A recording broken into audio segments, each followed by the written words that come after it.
The smell of burnt coffee and regret hung in the air, a permanent perfume for the late-night shift. I swiped a damp cloth over the laminate countertop. The motion so practiced my muscles could do it in their sleep. It was 2 a.m. in the hazy glow of Los Angeles, Koreatown, and the diner was a collection of ghosts. A trucker nursing a cup of black coffee, a couple of students cramming for finals over a plate of cold fries. I was Chloe, and this was my kingdom of cracked vinyl and sticky syrup dispensers. A group of regulars, loud and reeking of cheap beer, were getting rowdy in the corner booth. One of them, a guy named Rick who thought his $5 tip made him a king, bellowed for another round. I ignored him for a calculated 10 seconds, just long enough to assert that I was in charge of the coffee pot, not him. Competence was my armor. It was all I had. Then the bell over the door chimed, a tinny, cheerful sound that was entirely wrong for the men who stepped inside. The first thing I noticed was the suit. Not just a suit, but a statement. It was charcoal wool, tailored so precisely it seemed to have been stitched directly onto the man's body. It moved with him, a second skin of quiet authority. He was flanked by 2 other men, both built like brick walls and less expensive, but still immaculate, black suits. They scanned the room with dead eyes, their purpose clear, to be invisible and lethal. But the man in the center, he was impossible to ignore. He moved like the room owed him space, and the air seemed to thin around him. His hair was black, cut sharp and clean. He didn't look at me, not at first. His gaze swept the diner once, a predator assessing its territory, before he slid into the booth farthest from the door.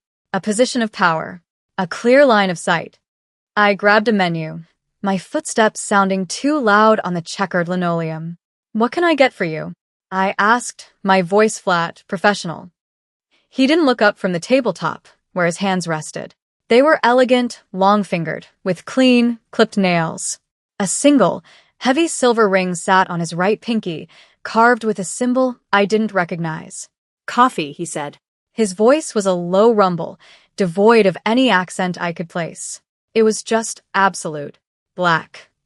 I turned to get it, the hairs on my arms standing on end. This was different. This wasn't a businessman or a tourist. This was a different category of person altogether. That's when Rick and his friends decided they were the apex predators in this particular pond. "Well, look what we have here," Rick drawled, shoving his chair back. He and his 2 buddies swaggered over to the man's booth. "Nice suit. You lost, buddy?"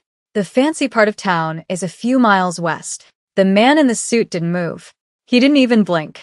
He continued to stare at his hands as if Rick were nothing more than a buzzing fly. One of his guards tensed, a subtle shift in weight that I was probably the only one to notice.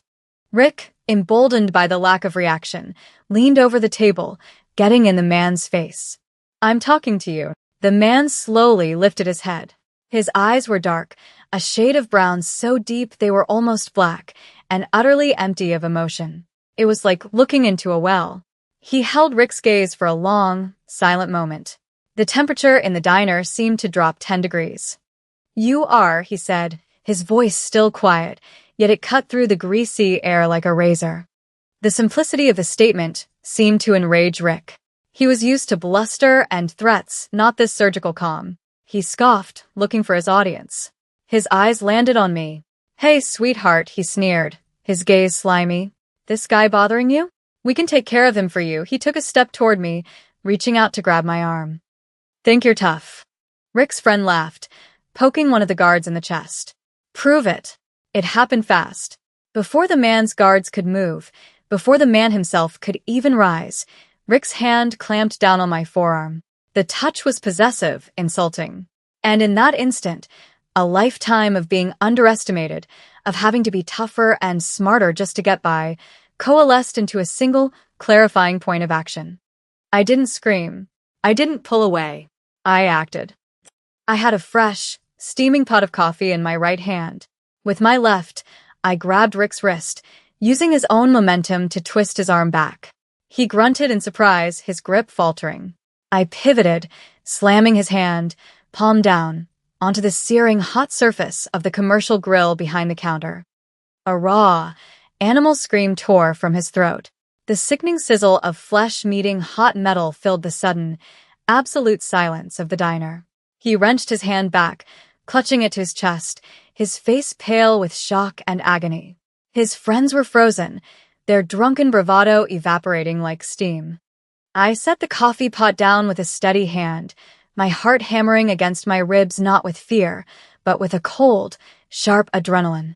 I looked past Rick's whimpering form, my eyes landing on the man in the suit. He was watching me, and for the first time, there was something in his eyes. Not shock, not approval. It was recognition. A flicker of something ancient and predatory that saw a kindred spirit in the dark. He gave a slow, almost imperceptible nod. That was the moment everything changed. The spell broke. Rick's friends lunged, not at me, but at the man who had witnessed their humiliation. It was a fatal mistake. The two guards moved. It wasn't a fight. It was a disassembly. One moment, Rick's buddies were on their feet. The next, they were on the floor, broken and silent, dispatched with a brutal, silent efficiency that spoke of countless hours of training. The sirens began to wail in the distance. The trucker had called the cops. The man in the suit slid out of the booth. He walked to the counter, his expensive leather shoes making no sound. He stopped in front of me, so close I could smell the faint, clean scent of cedar and smoke clinging to his suit. He looked at my face, then at my hands, which were now trembling slightly. "You have a mess," he observed calmly. He placed a black credit card on the counter. It was heavy, made of metal, with no name or number, only that same embossed silver symbol from his ring. "For the damages. For your silence. And for your trouble." His dark eyes held mine. "I will be in touch." Then he and his men were gone, melting into the night seconds before the first police cruiser screamed into the parking lot. I stood there, the smell of burnt skin and coffee filling my lungs, staring at the black card that felt like a contract I had just signed in blood. The next day, a black sedan was waiting for me when I left my apartment. A man in a suit, not one of the two from the diner, got out. He didn't threaten me. He didn't have to. His polite emptiness was more terrifying than any weapon. "Mr. Kwan does not like loose ends," he said, his voice a polished monotone. "Or witnesses who are not his own." He opened the back door of the car. "It wasn't a request. You work for him now." My new workplace was not an office. It was a sprawling penthouse in a glass tower that stabbed the sky over downtown Los Angeles. Floor-to-ceiling windows offered a panoramic view of the city, a glittering carpet of lights that felt a million miles away from my world of cracked linoleum. I was a prisoner in a gilded cage, my job deliberately vague. I was to stay here, to be available, to be watched. Mr. Kwan, as I now knew to call him, was a ghost in his own home. He would be gone for days, then reappear without a word, his presence a subtle shift in the atmosphere. I was given a room, clothes I could never afford, and food prepared by a silent housekeeper. I was also given absolute silence. He rarely spoke to me. I was an object he had acquired, a problem he had contained by bringing it into the heart of his empire. From my cage, I watched him. I saw men in expensive suits come and go, their faces grim, their conversations conducted in low, urgent tones. I saw the cold, tactical mind at work as he stood before the windows, phone pressed to his ear, issuing commands that I knew were reshaping the city's underworld. He moved through his violent world like it was a language he was born speaking, never panicked, only quiet and lethal. I learned to read the nuances of his stillness. The subtle tension in his jaw meant a deal had gone south. The way his fingers would trace the symbol on his ring meant a betrayal was being dealt with. He was a creature of absolute control, his emotions locked away behind a mask of cold indifference. But sometimes, late at night, the mask would slip. One evening, I couldn't sleep. The silence of the penthouse was louder than the diner had ever been.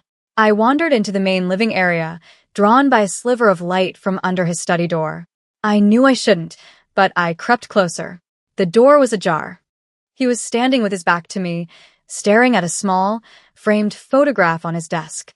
His shoulders, usually so straight and rigid, were slumped. For a single, unguarded moment, he looked broken. The air around him was thick with a grief, so profound it felt like a physical weight. He didn't see me. I retreated back to my room, my heart pounding, having seen something I was never meant to see. A few days later, one of his lieutenants, a younger man named Gene who sometimes showed me a sliver of kindness, found me on the balcony.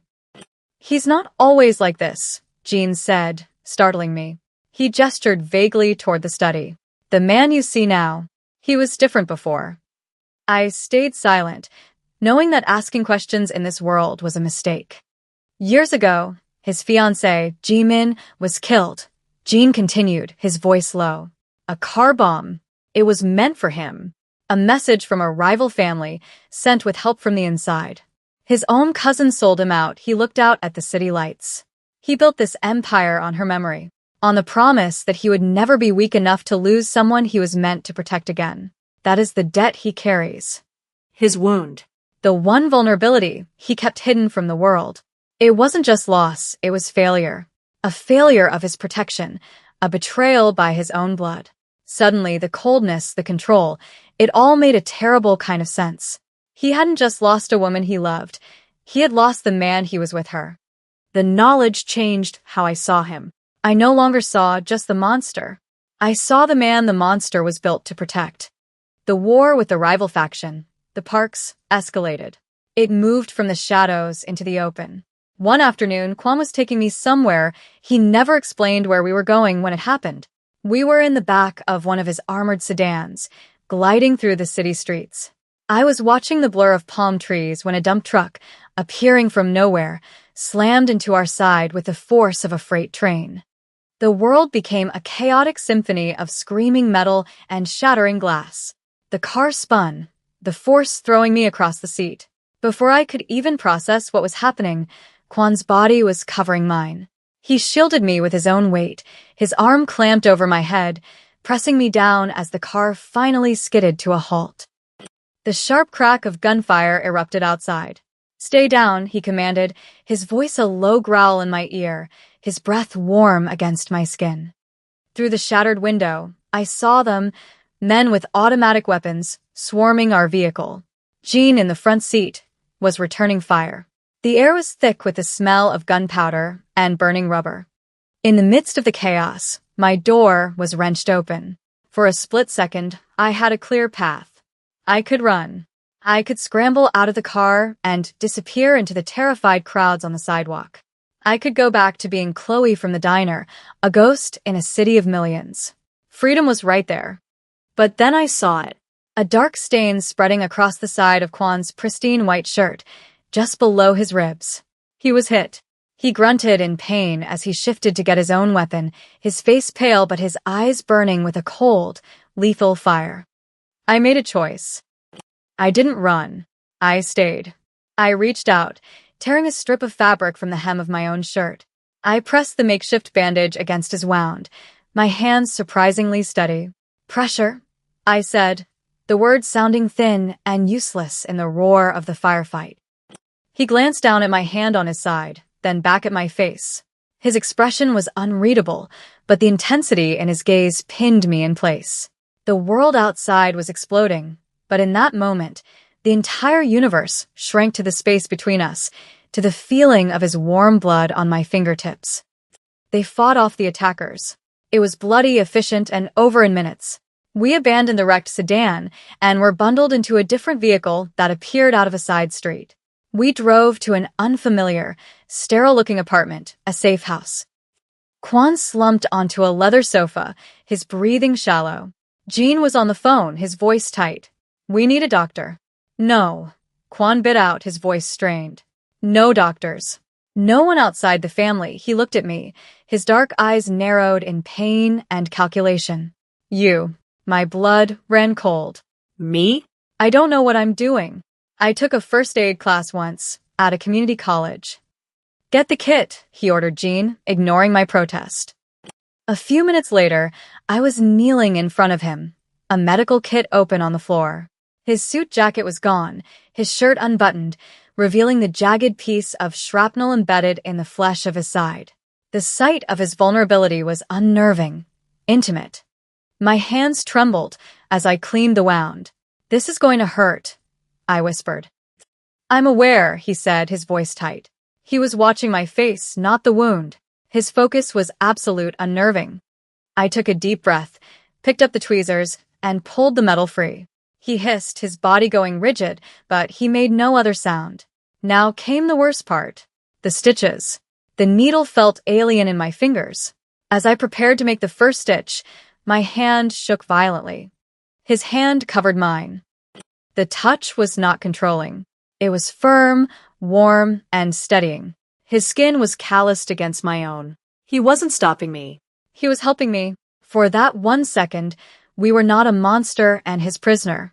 We were just two people in a quiet room, bound by an act of violence and a desperate need for trust. I took another breath, and this time, my hand was steady.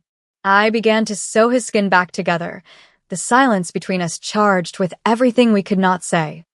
Life in the penthouse became a state of permanent tension. I was no longer just a witness. I was an accessory. That night in the safe house had changed the dynamic between us. He still rarely spoke, but now, when he was in a room, I could feel him watching me. And I, in turn, found my eyes drifting to him, tracing the sharp line of his jaw or the way his hands rested on his desk, always still, always ready. One night, searching for a book in his vast library, I stumbled upon it. Tucked away in a ledger filled with shipping manifests and financial records was a file detailing a subsidiary of his corporation. It was a predatory lending company, targeting low-income neighborhoods with impossible terms. Neighborhoods like the one I grew up in. They were bleeding people dry, ruining lives for profit. The diner, the sticky countertops, my entire old life. He owned the company that was strangling it. The knowledge was a punch to the gut. It was one thing to know he was a killer, a crime boss. It was another to see, in black and white, the casual, systemic cruelty that funded his empire. This was the thing that should have made me run. This was the poison I couldn't ignore. Every part of me screamed to hate him, to find a way out, to escape the man who built his throne on the backs of people like me. But then, the war with the Parks reached its crescendo. An explosion rocked the top floor of a hotel where Quan was having a meeting. I saw it on the news from the penthouse, a plume of black smoke against the twilight sky. For 12 terrifying minutes, there was silence. No word from Jean, no updates. Just the cold, sick certainty that he was gone.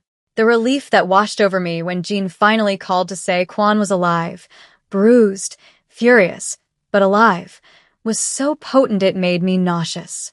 And in that moment, I had to face a terrible truth. My feelings for him were no longer simple. They were tangled up with fear, fascination, and something else, something I refused to name. The attack meant the Parks had an informant. Quan needed to know who it was, and what their next move was. Jean discovered the Parks were using a private, encrypted server to communicate. The only way in was through a low-level IT tech, a man named Leo. And I knew him. Leo used to come into the diner all the time, a sad, lonely man with a gambling problem and a desperate crush on me. He'd always overtip and try to make awkward conversation. I knew his weaknesses. Quan didn't ask me. He didn't have to. Jean laid the file on the table in front of me. Leo works security at the server farm, he said quietly. He'll be at his usual bar tonight. He trusts you. I looked from the file to Quan, who was standing by the window, watching the city. He didn't turn around. This was my choice. I could refuse. But I knew what was at stake. If the Parks won, his entire organization would crumble, and I would be just another piece of collateral damage.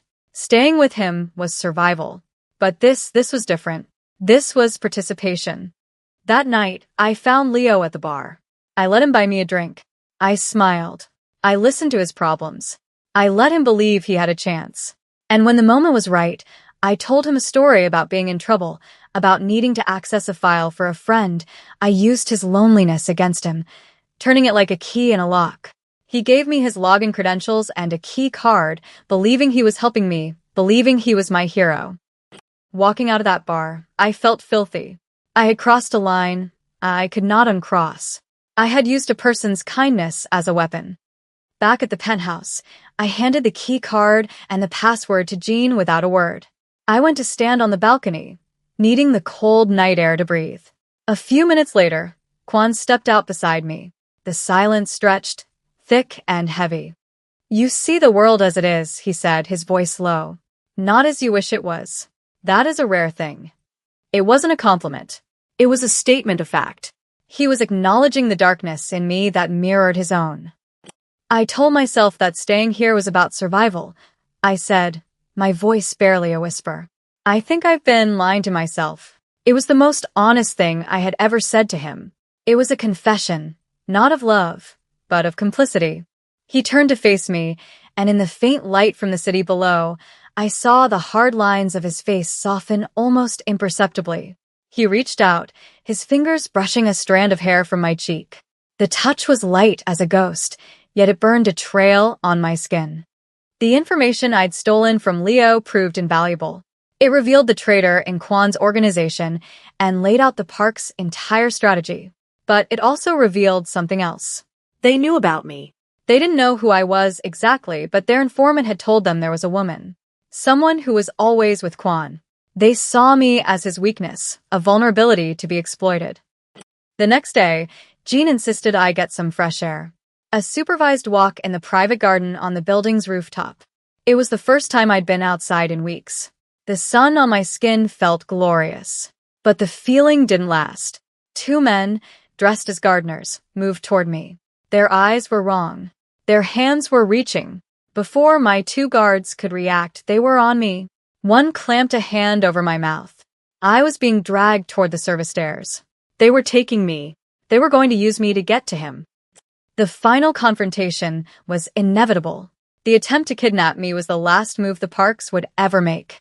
Quan returned to the penthouse that evening, and the cold fury radiating from him was a living thing.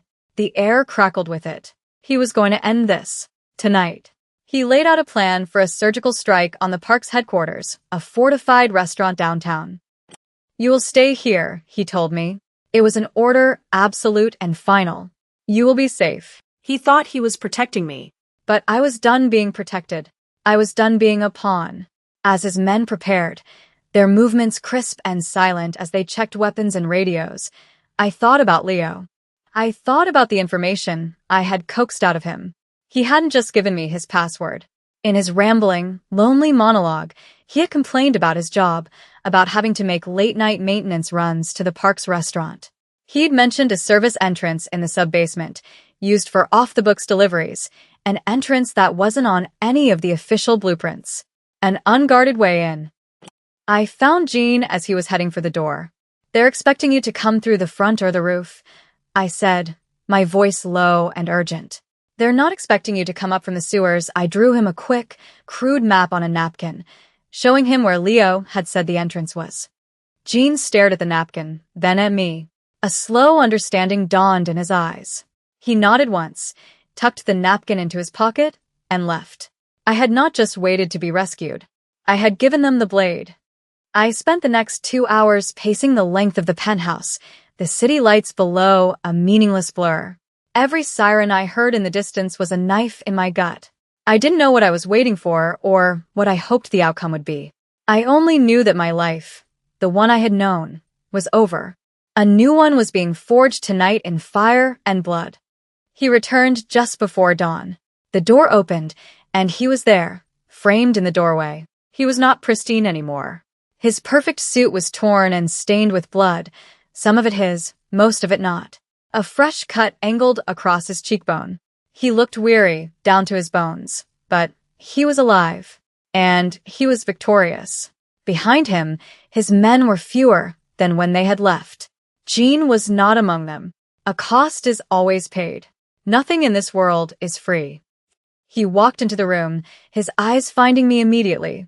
He crossed the space between us, the predatory grace still there despite his exhaustion. He stopped in front of me, the smell of cordite and iron clinging to him. The mask was gone. In its place was a raw, unguarded intensity that stole the air from my lungs. "They targeted you because they thought you were my weakness," he said, his voice rough. He took another step, closing the remaining distance between us.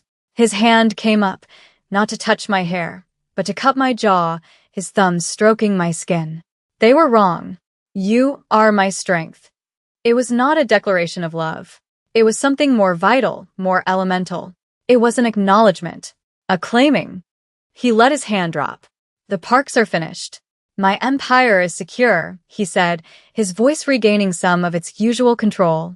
You are free to go. I will have my men take you anywhere you want. A new name, a new life. It is yours. The choice was real. I could see it in his eyes. He would let me walk away. I could disappear, try to find some semblance of a normal life, forever looking over my shoulder. I thought of the diner, of the endless nights, the sticky tables, the casual disrespect. That girl was a ghost. She had burned away in the sizzle of a man's hand on a hot grill. I looked at Kwan's face, at the exhaustion and the violence and the terrible, lonely power etched there. I looked at the blood on his collar. I knew what staying meant. It meant a life in the shadows, a world of loyalty and debt written in blood. It meant becoming something I never thought I would be. He held out a hand, a formal, final offer. I didn't take it. Instead, I stepped past his hand, moving into his space until the fabric of my clothes brushed against his blood-stained shirt. My hands came up, not to embrace him, but to begin the slow, deliberate work of unbuttoning his shirt. My fingers were steady. It was not a gesture of seduction. It was a gesture of care, of ownership, an answer that needed no words, spoken in the quiet language of intimacy we had forged in violence. He stood perfectly still, letting me. I had made my choice. I was no longer a witness to his world. I was home.